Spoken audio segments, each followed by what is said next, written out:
Pucks with Haggs is brought to you by Prize Picks and the Game Time app. Welcome to the Pucks with Haggs podcast, powered by Prize Picks, the exclusive daily fantasy partner of the CLNS Media Network. I believe this is the 125th episode of the Pucks with Haggs podcast. I have with me today a couple of longtime guests that have been with us, New England Hockey Journal's Mark Divver and longtime friend and colleague Mick Colageo. Mick, please tell everybody where they can see your work. Rink Rap blog, I link to it on X, and you can see me in the hockey news from time to time with the big issues. Very nice. Love it. Let's also thank our sponsors real quick. Prize Picks. Download the Prize Picks app today and use the code CLNS to get $50 instantly when you play $5. That's code CLNS on Prize Picks to get $50 instantly when you play $5. You don't even need to win to receive the $50 bonus. It's guaranteed. Prize Picks, run your game. Also take the guesswork out of buying tickets with Game Time. Great app. Download the Game Time app, create an account, and use the code CLNS for $20 off your first purchase. Terms do apply, but again, download the Game Time app, create an account, and use the code CLNS for $20 off your first purchase. Download Game Time today. What time is it? Game time. It's a game time decision. That's it. Game time, Mick. Let's get into it. We're recording this on Wednesday morning. This is the day the Bruins players report for NHL camp. Basically, they don't go on the ice. It's more physical testing, maybe medical testing, all that kind of stuff sort of getting going. They'll be on the ice on Thursday. But the rosters were released on Tuesday night. Jeremy Swayman was not on the Bruins roster to start camp because he was not signed. There have been rumblings in a few places that Jeremy Swayman's deal is done and that he's signed. I've not seen it really confirmed anywhere. The usual sort of suspects that report these things saying it's done. So let's assume it's trending towards getting done, but not done yet. Mark, I'm just curious, what do you think this deal might look like? If it's shorter term, I think the money is probably going to be in like the 6.5 to 7.5 a year range. If it's longer term, like 8 years, if they decide to lock him up for the max that they can do, it's probably going to be more because they're buying out free agent years and all that. Probably somewhere closer in the $7.5 to $8 million a year range. Just curious what you think or what you feel like might be the best deal to give Swayman at this point, given that there's a lot of complicated. This was not an easy deal, just given where both parties were coming from, and I'm curious to see how it's going to turn out. Well, I'm expecting, just based on the chatter in the media, I guess, or among the fan base, 8 years, maybe $8 million a year, something like that. Yep. I don't know. I haven't drilled down on any of that stuff, but I think 8 years. Ideally, if he continues to play well and progress in his career, 8 years is good. If it would say 4 years, or 2 years, I don't think that would be a positive development, because then he'd be at free agency in very short order.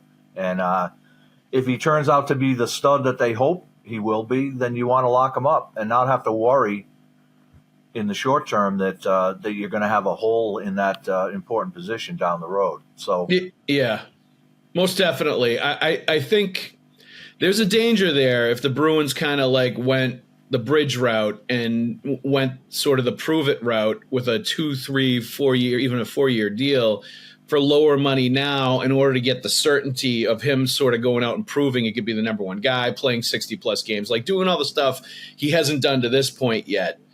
Because if you did that and he performs exceedingly well, guess what? You're on the hook for 10, 11, whatever down the road, where you're having to pay him top dollar with an elevated salary cap as one of the NHL's best goalie, if not the best goalie. You're going to have to he's going to be setting the market at that point, and you're going to be paying a lot more money if you're the Boston Bruins 3 or 4, if you kick a can 3 or 4 years down the road.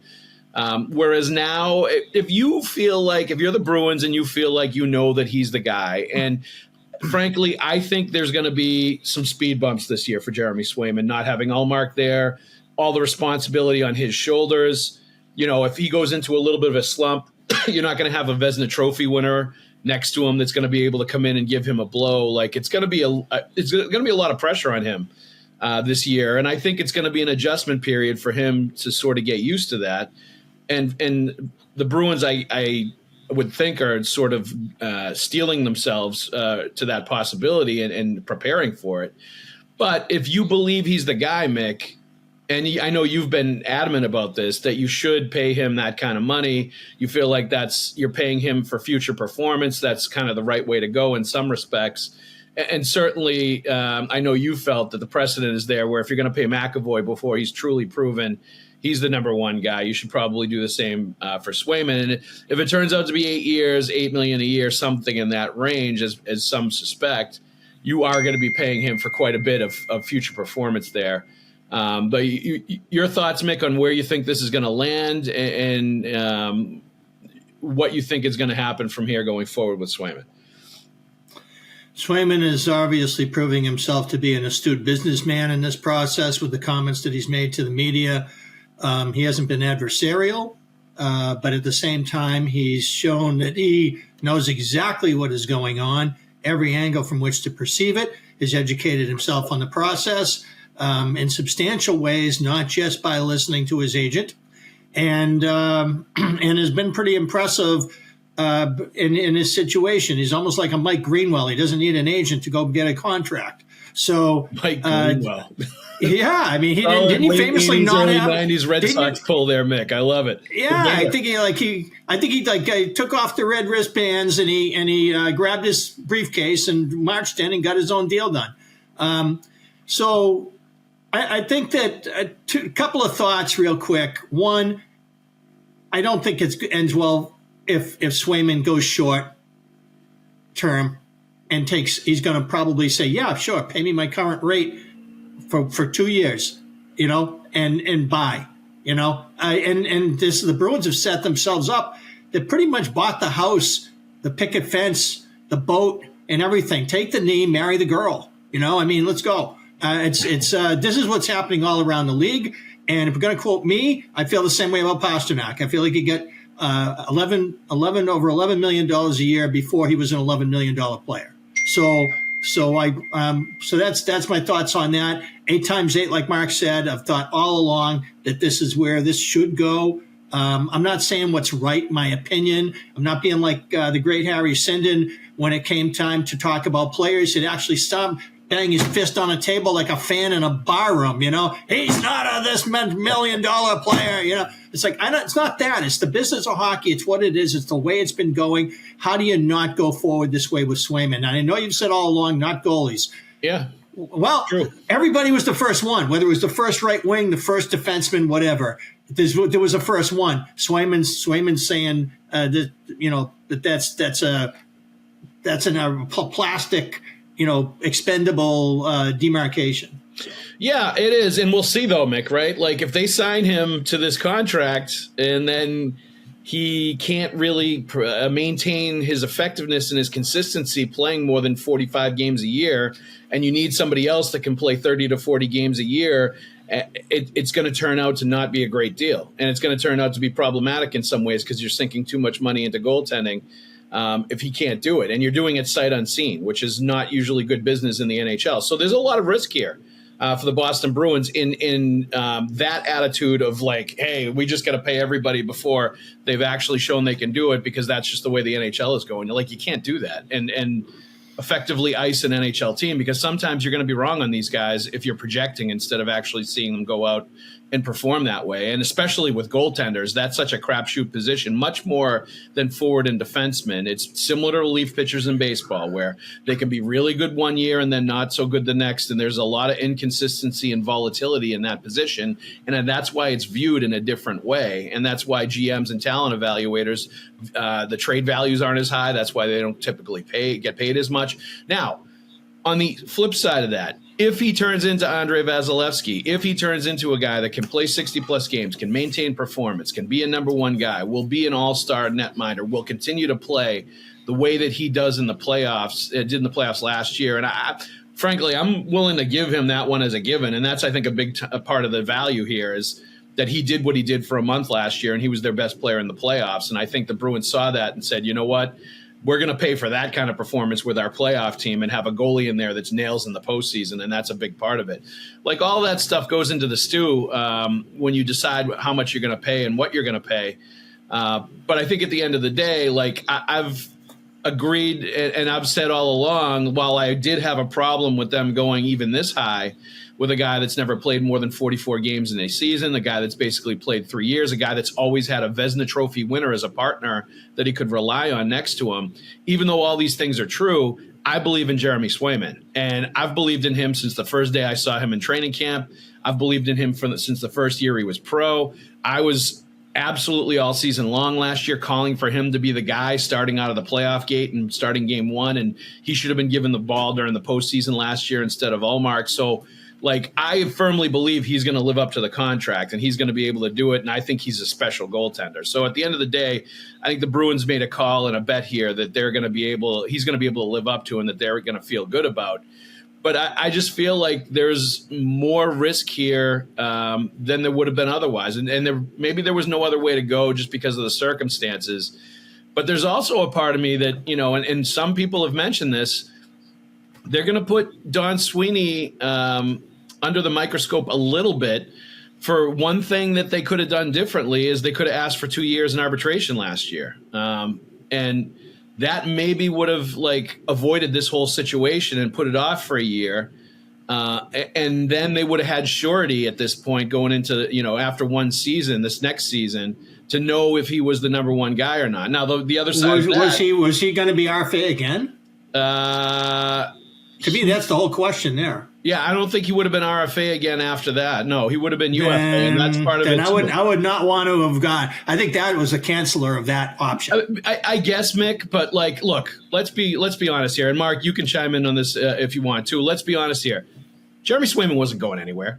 His agent didn't even put out the phantom threat of a mystery team like he wants to get traded, he wants to go somewhere. Jeremy Swayman loves Boston, loves the Boston Bruins, always wanted to sign here. It was never a risk that he was going anywhere. I think they probably knew this last year, that he loves being here and he loves being a part of this team. So there really wasn't a flight risk with this player.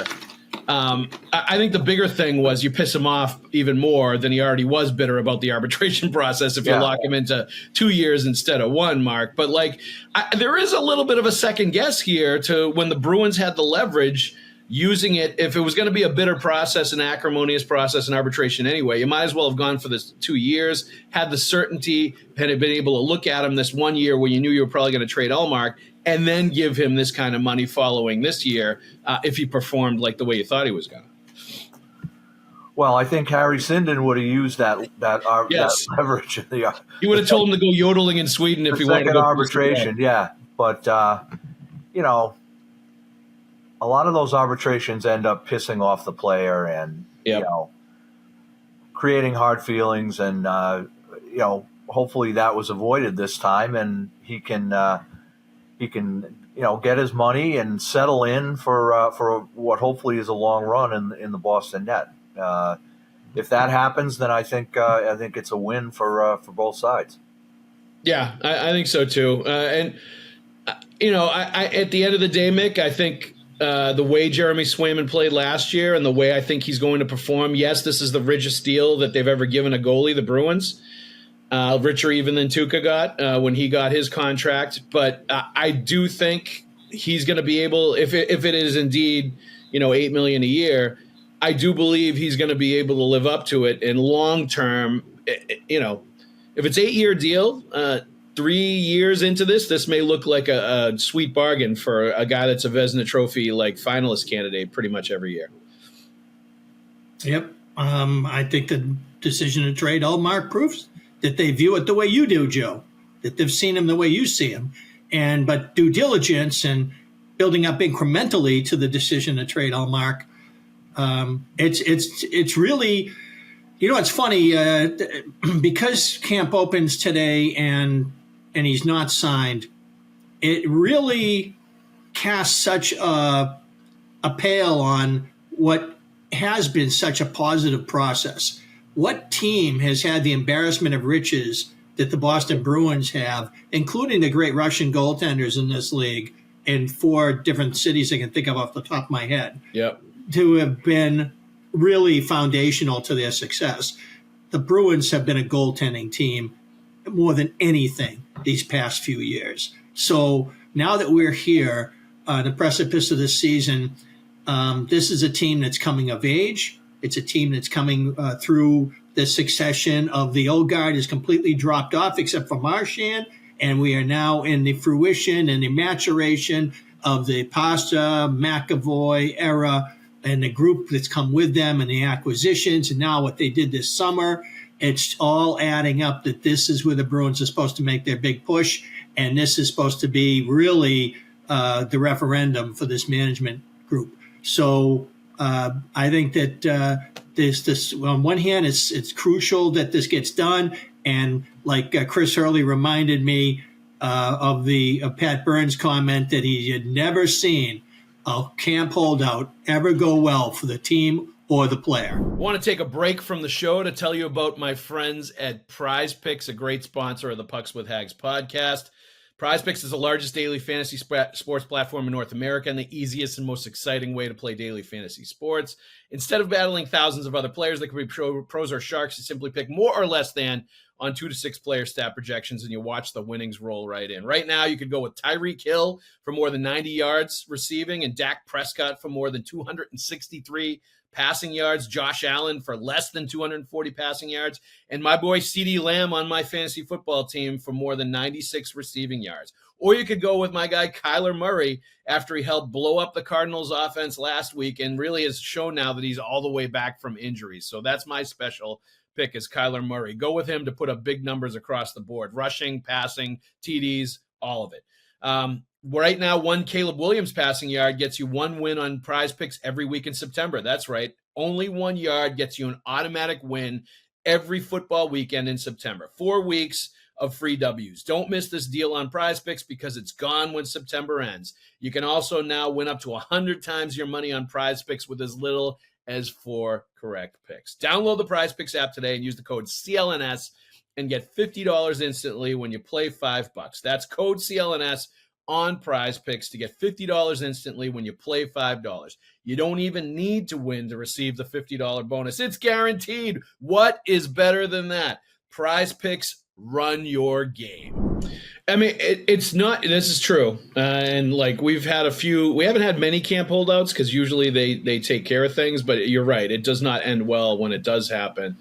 If you want to pull back even further than the last few years, Mick, frankly, the Bruins have had like a tradition now, and it's become a tradition of dominant goaltending for a long, long time. Like you can go back 17 years and it's 17, 18 years, and it's a continuous run of Tim Thomas to Tuukka Rask to Linus Ullmark to Jeremy Swayman continuously all the way through.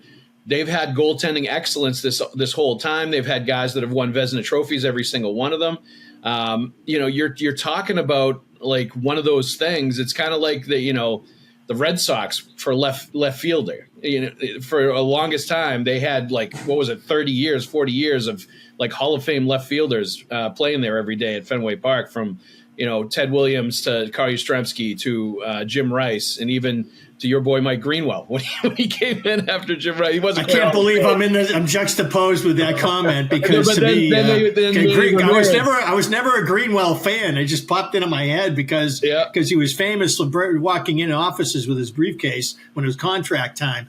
But bottom line, the Bruins, one of their hallmarks now, and it's been this way for almost 20 years, is that they have like a Vezina Trophy level dominant goaltender in net. They've been blessed to have extremely good goaltending for almost 2 decades.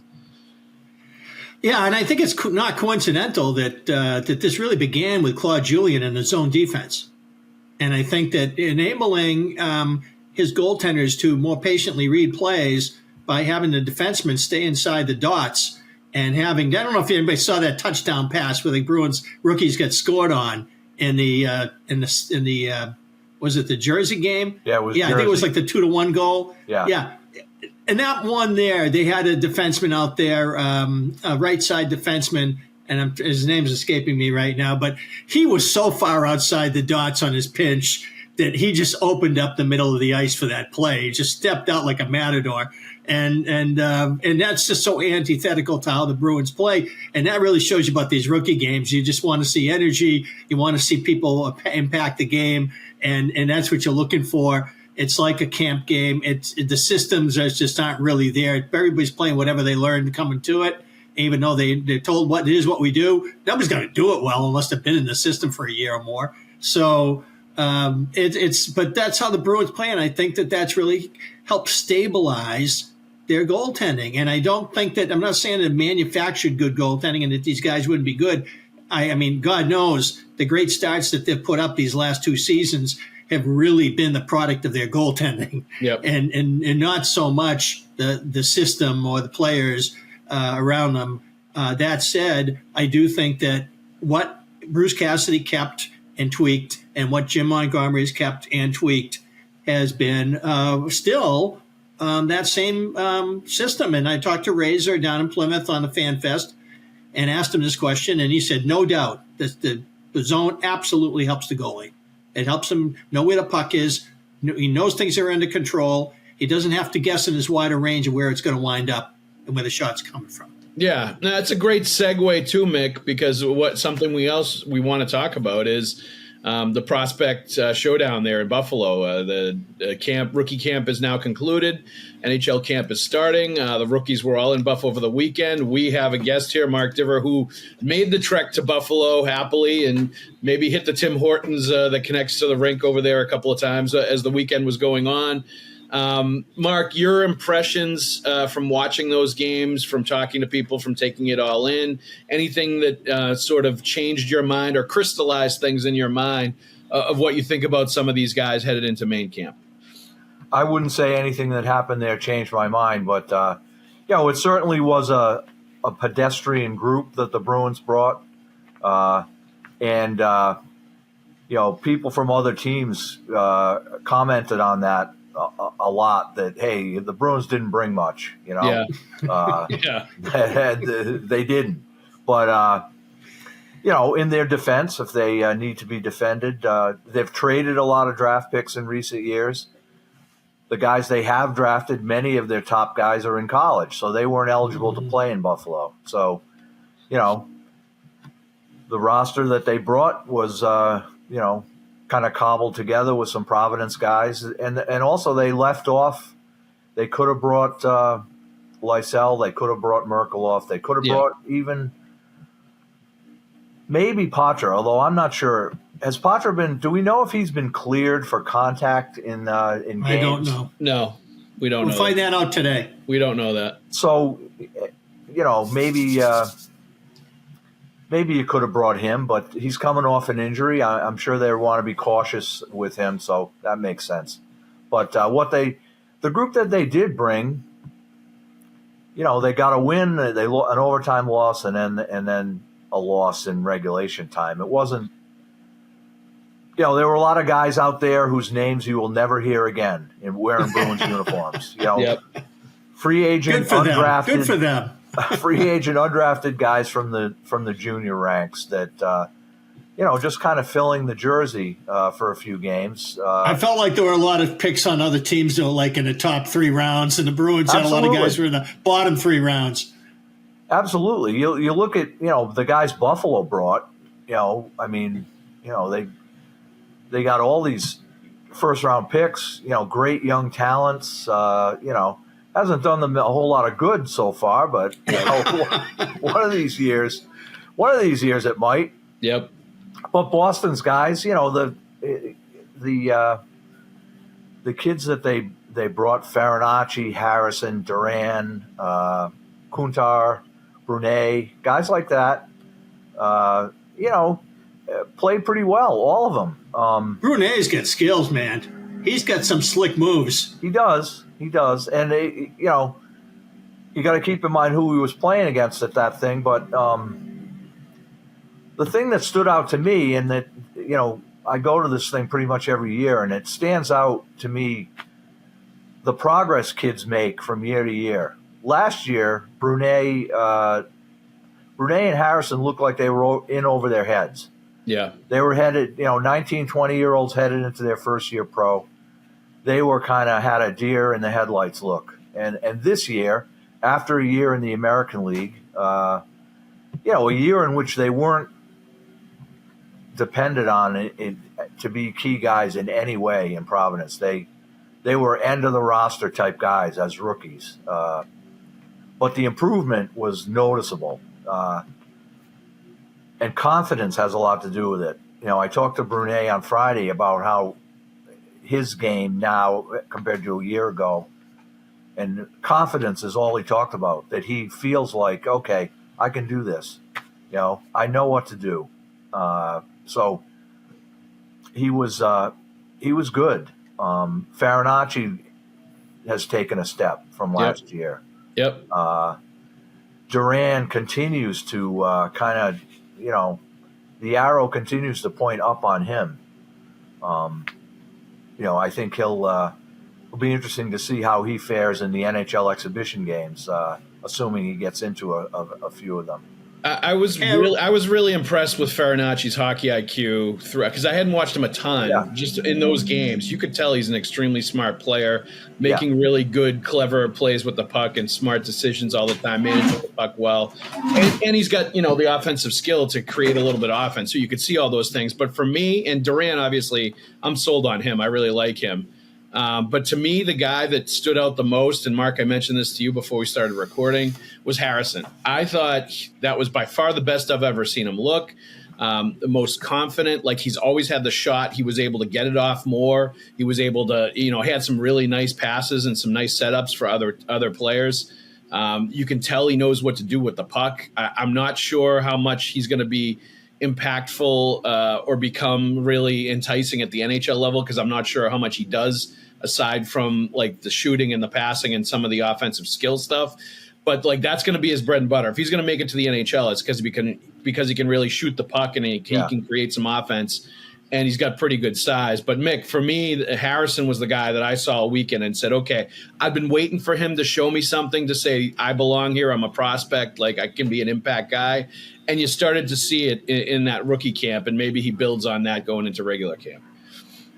I don't know how much muscle he can put on that frame, but that's clearly going to be the measurable piece over the next few years. Is going to determine whether or not he's got a big league future. Because skills-wise, there's a lot there to look at. You talk about Farinacci, who obviously has got some polish, but I'm wondering if he's angling toward a Lettieri kind of a career, being a guy who's already hitting his mid-20s and is really substantially older than the other players that he was on the ice with in this tournament. And those years are huge at that point. The other kid that really intrigued me was the one who kept going to the net. I think European player Matura. I know I'm not saying it right, but I thought that he was really aggressive going to the net, Mark. And I don't know if you got to look at him and got a chance to really sort of size up what you think of his career. I think he played ECHL last year. Who was that, Nick? Matura.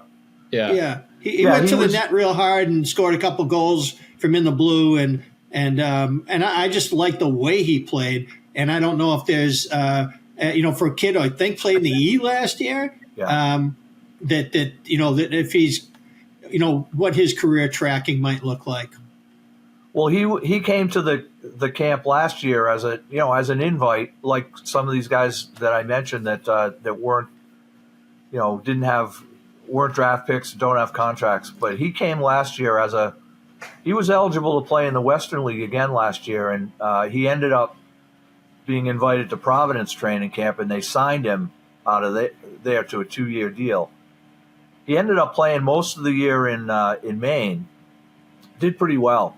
Was in Providence some of the time, but didn't play a lot. But he's big. He's 6'4", doesn't get around the ice that great, but he gets there. But I would agree that this year he would have some real good shifts in Buffalo.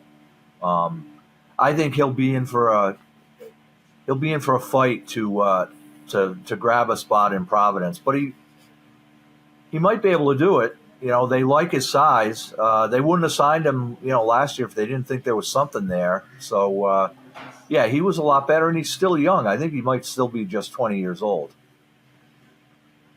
Yeah. Yeah, you're saying he might need years the way Brazeau needed years to become whatever he's going to be. But there's clearly something there with, and I think as long as the guy really wants pedal to the metal like he is, then they're going to keep they're gonna give him longer looks. Well, and like Brazeau, you can't teach size. Like he's 6'4", 6'5". Like right, and you're dealing with crafty. a big piece of clay there that's got some talent. Like you're going to be patient with him because he could turn into something that could help you down the road, as Brazeau is doing at this point. I from what I saw, like, and to your point, Mark, like, they didn't bring some of their A guys that they could have, and that some, frankly, they don't have. Because they weren't able to draft those guys or they're in college. So they, it was a kind of a ragtag group that they brought to Buffalo, but I thought they still competed pretty well. I thought some of the guys that you thought should be the best players and should stand out did. The Providence Bruins regulars that were on that team, I thought really acquitted themselves well. I thought, obviously a good weekend as far as performance for Riley Duran in the first couple of games. A little bit of a tough ending, though, Mark, you said, right? He had something happen where he had to have some dental work done. Yeah, I'm not sure if he got a stick or a puck, but yeah, apparently needed a couple of. I was told he needed a couple of root canals before. That's a tough way to start NHL camp. A couple of root canals, but hey, he's a hockey player. That's So he can look like Bobby Clark for the team picture. Will he be on the ice for the first day tomorrow? I have no idea. He might be wearing a bubble if he is. Yeah. If Jimmy Duran is listening, and if Riley's mom is listening, suggest the bubble to Riley. Get him to wear it for the first few days. Protect those chiclets. Well, good hockey parents. Jim and his wife were both in Buffalo, so that's right. Of course they were. Real quick, just want to stick in too. That second game was the one I saw the most, and I thought the kid in net Oak. I thought he gave a really good account of himself. I thought he really played well. He did. He's a free agent. He backstopped Saginaw to the Memorial Cup win last season. So undrafted, but he's got some pedigree. He's a winner. And the way he jumped in there on short notice because another guy didn't pass his physical. So Oak rushed in from Michigan to jump in there. That was a good performance by him. Who knows? Someone to keep an eye on down the road. Bussy. Look at where Brandon Bussy is right now, right? So yeah, that's right. Yeah, well, goalies. Brandon was 23, 24 when Boston signed him. It takes time for some of these guys. It's very rare that you can afford to be patient with goalies. It's very rare that you see like a 20-year-old goalie out of juniors really doing exceptionally well in the minors, or certainly not the NHL. But experience is everything. Ken Dryden needed time. Yes. Well, you could see it with Devin Levi last year, right? He goes from being lights out Northeastern, like everybody thinks he's going to come in and be an impact guy in the NHL, and it was the re-entry into the NHL and being on that Buffalo team was challenging for him, and now he's in a dogfight with Ukko-Pekka Luukkonen, to see who's going to be the guy that's going to get a lot of playing time there, and that's good though. He's developing, and it's going to be kind of a slow marinade for him instead of him getting thrown right into the fire. Yeah, the Montreal goalie that plays for BC, I thought he was amazing last year. I mean, so I'm looking forward to that moment going forward here, where I'm going to say, okay, I can see now it's a new level. It's this, it's that, But yeah, some guys, they really kind of make you feel like, wow, he's going to be great. So. All right. Regular camp is going to start this week. We're on the precipice of it right now. Mark, any things that you're looking at in particular that you're curious about going into main camp that you want to take a look at or you're keying on? Well, the usual stuff that's pretty much been talked about for a lot of the summer. Lysell. How does Lysell do? How does he look? Is he ready? Is he ready to grab this bull by the horns here? He can't kind of sit back and let it come to him. He's got to grab it. So I'm curious to see what he looks like. The same with Merkelov. I think Lysell, because he plays right wing, is in a better position than anyone else. Let's face it. Merck is, a center traditionally. How does he fit? Where does he fit? Is his competition Matt Patra at this point? Yeah. And if Patra is not, it wouldn't hurt Patra one bit to spend some time in Providence. And, no. And I'm sure Tyler Johnson's going to factor into that equation as well. But, Merkeloff's another one. And then the new guys, the guys they signed, Kostelic and Tufte and, some of those guys. Jones. How do they look? How do they fit into the lineup? Jones, he's another one who, has the profile of a big physical guy, doesn't score. I don't think he fights a lot. So what's his, what niche does he grab there? So guys like that. And then assuming, maybe I shouldn't assume that Swayman is in there in short order. What's he look like?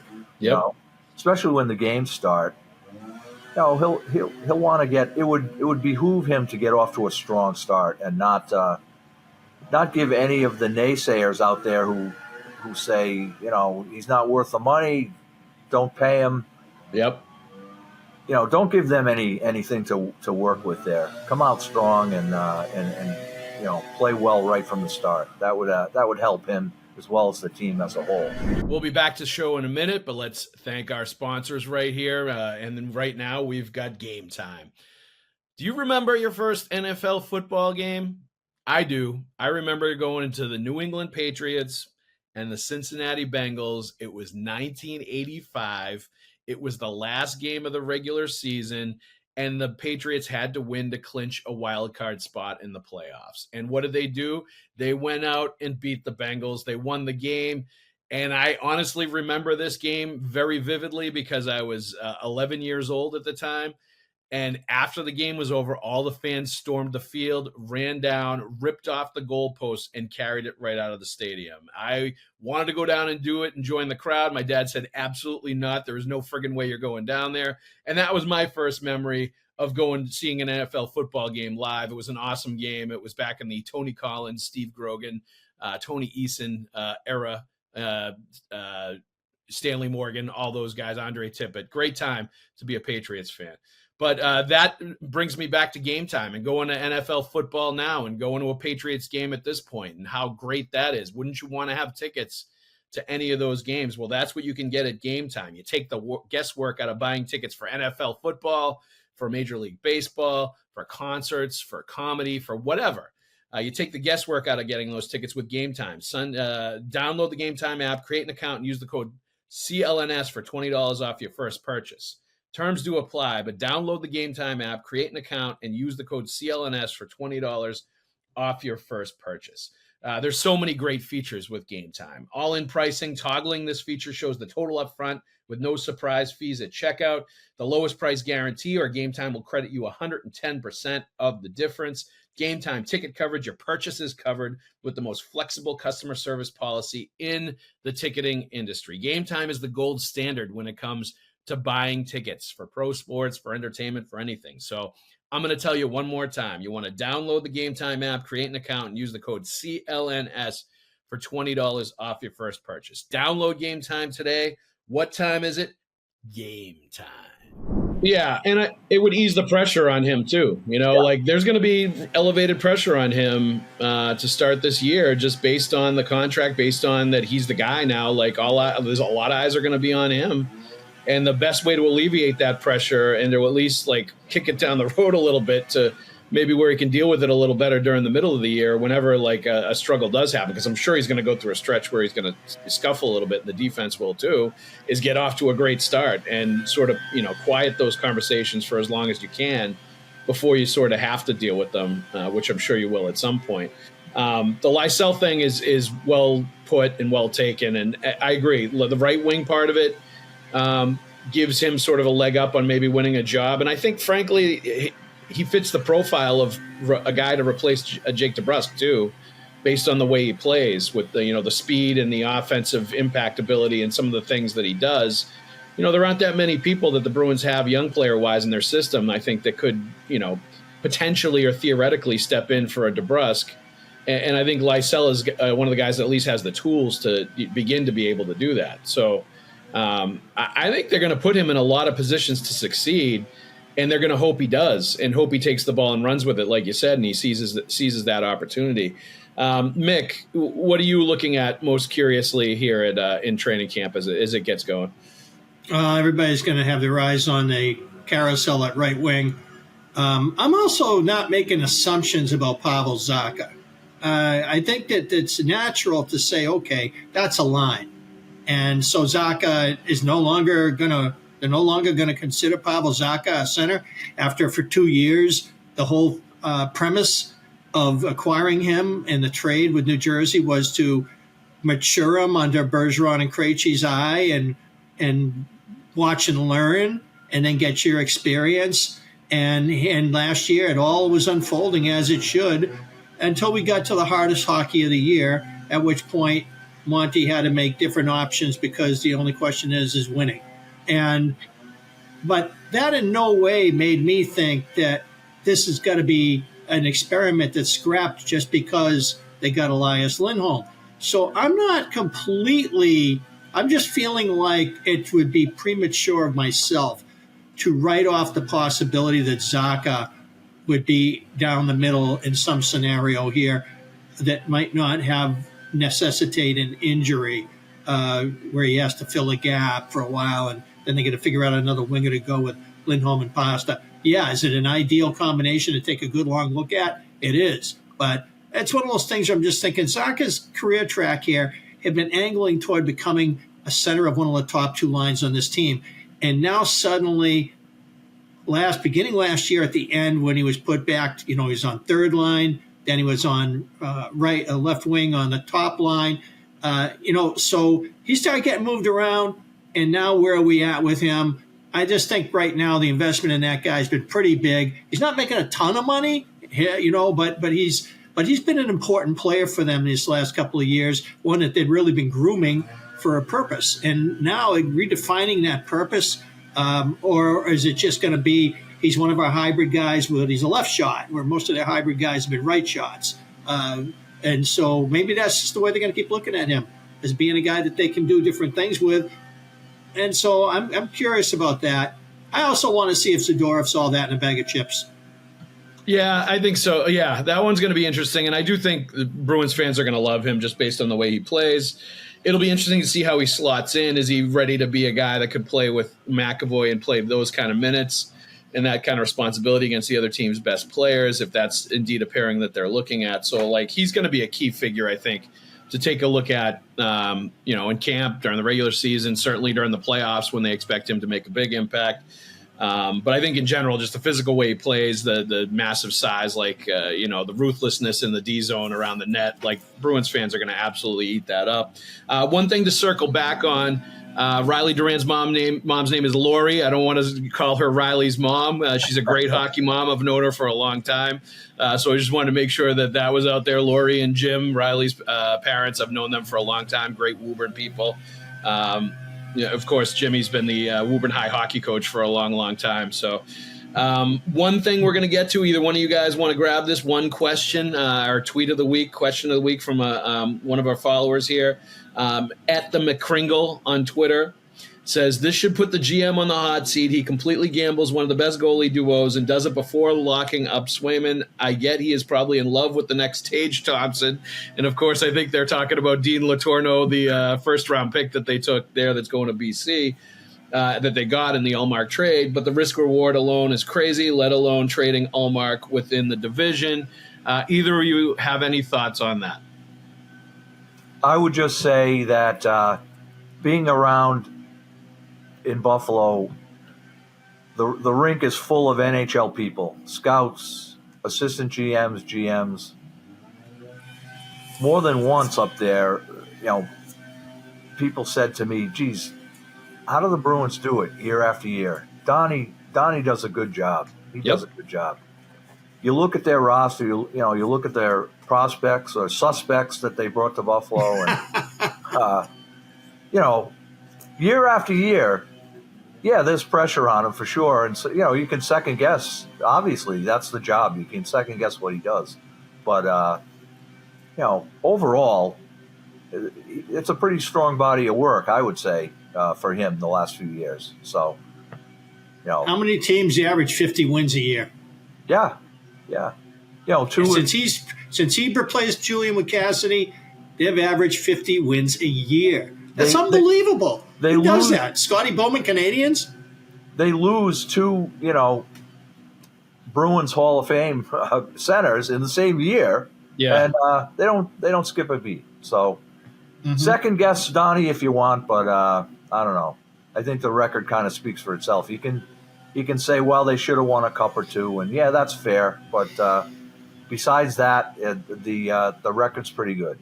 I think they got screwed by COVID. The 19, I don't think that team was ready. McAvoy was awfully young. Chara was awfully old. It just was. They had a golden opportunity in 19. They were ready. They just couldn't. They couldn't get the deal done. Like I'm not going to give them a mulligan on 2019 when all the number one seeds were out in the first round and the friggin' Red Sea parted for them to win. They just couldn't ever won the cup with a defenseman as young as McAvoy Mick, in that position, or as old as Chara in that position, and they had both. Mick, hold on. They could have won in 2019. They should have won anyway. But they probably would have won and could have won in 2019 if they hadn't completely butchered the 2015 first round and they'd had another useful player, any of those useful players in the first round that they punted away and drafted Zach Senyshyn, okay? So, it's on them for not winning the 2019. It's on the players. It's on the front office. That 2015 draft killed them when they had to start what's-his-name at wing and wouldn't play David Backes, Carson Coleman. They had to play friggin' Carson Coleman in Game 7 of a Stanley Cup final game, and they didn't even want to play.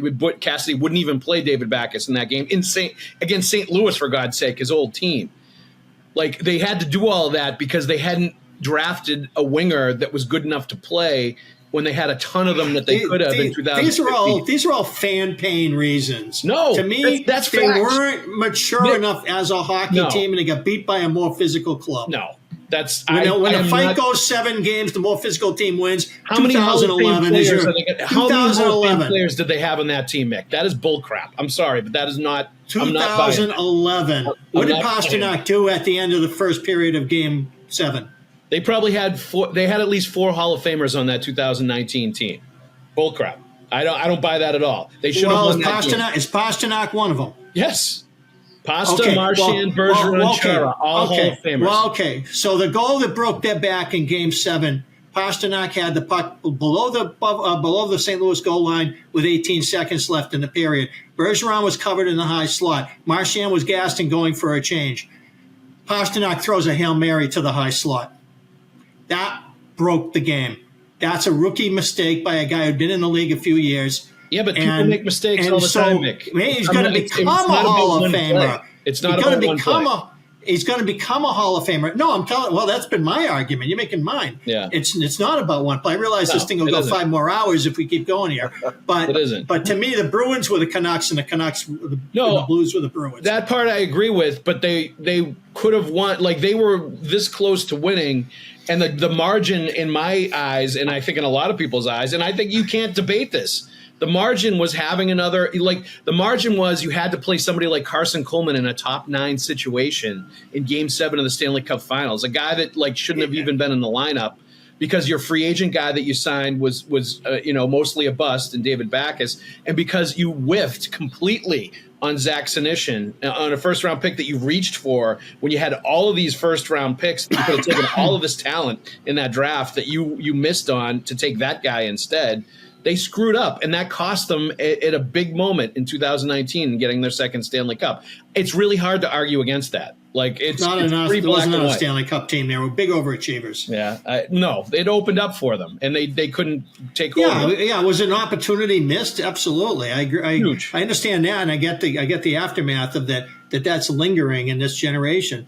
that was a missed opportunity. But to me, the reason I brought it up to begin with was I felt like the 1920 team was on track. I felt like that team coming back with 10 games left and a President's Trophy in their pocket and being told, okay, you can't play, and then being told 3 months later, a full off season later, probably 2 weeks more than a full off season later, oh, come back here, we're going to decide the Stanley Cup. It had nothing to do with that. That tournament was a joke. It was a travesty. The Stanley Cup should never have been awarded for a bubble hockey tournament. Yeah.